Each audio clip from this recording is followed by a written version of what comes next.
Hello, fellow Gizmos. My name is Gizmo21, and welcome back to a brand new review video. So I'm really sorry that this video has taken so long to make, but to be honest, this game kinda took it out of me.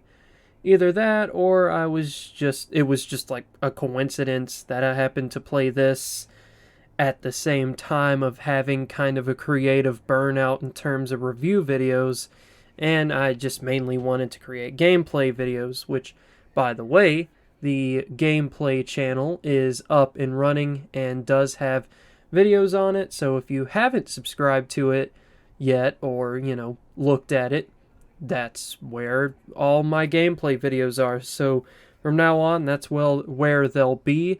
If I don't have a new video here, then you should check there, and so on and so forth. I said this in my last video.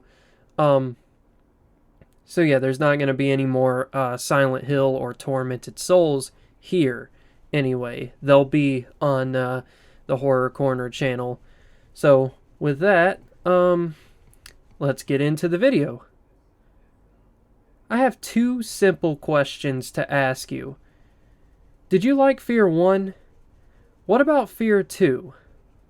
Well, fuck both of those, and take everything you knew about both of those and clear it off the table, Mr. Garvey style. Son of a bitch! You done messed up, F.E.A.R. With that being said, let's get into the review proper. F.E.A.R 3.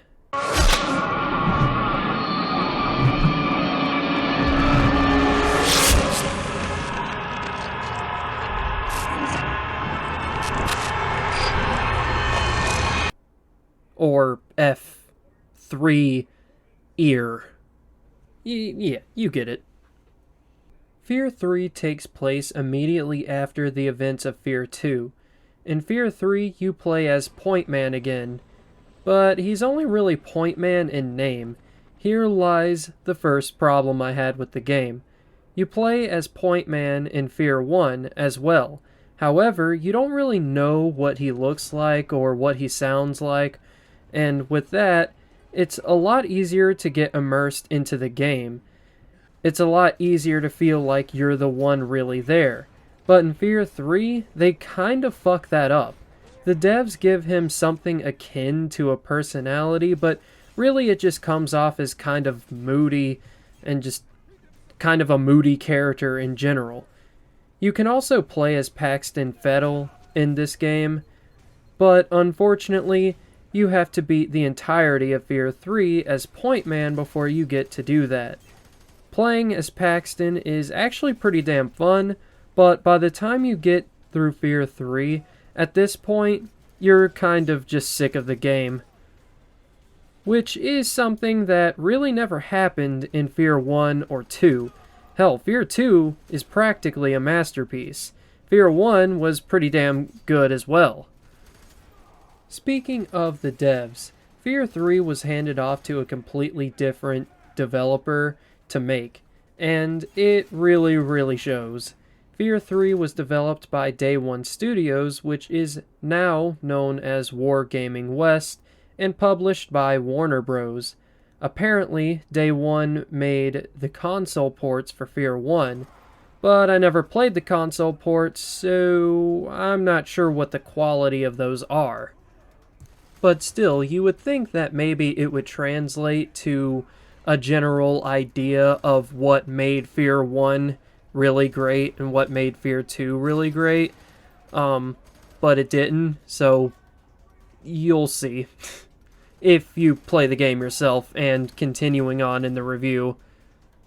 F.E.A.R 3 was made for co-op, but good luck trying to find anyone because I sure as hell couldn't.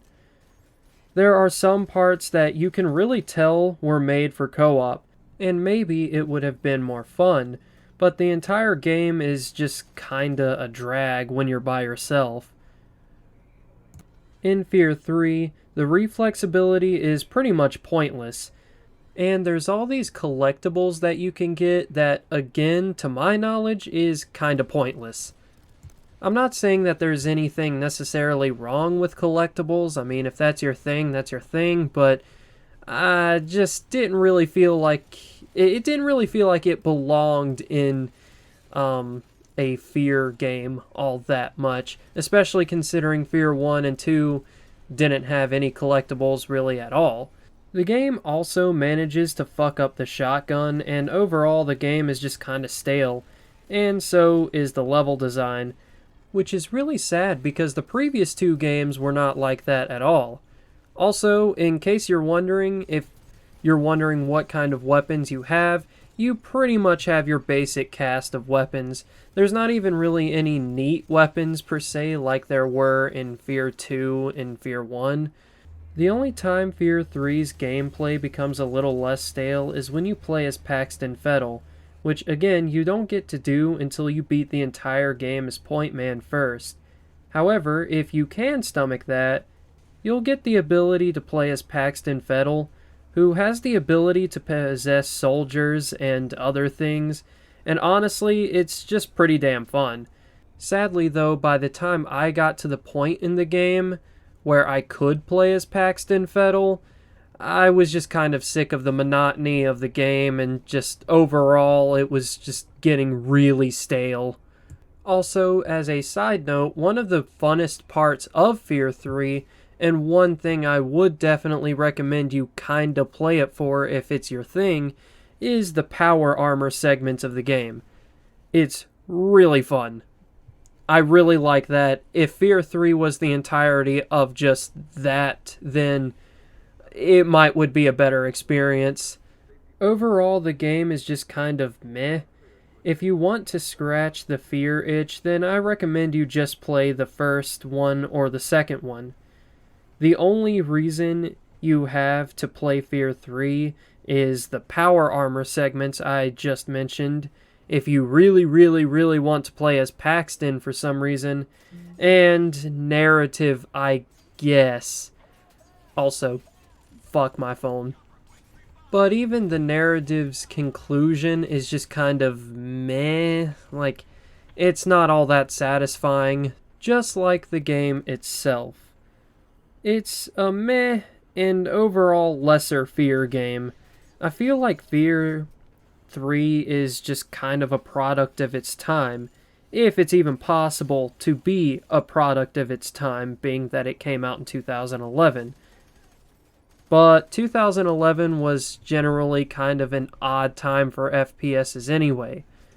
With all that being said, like, subscribe, comment, share with your pals, and help people become fellow gizmos today. And remember, subscribe to Horror Corner, or at least check it out. And I will see you guys in the next video. Bye-bye.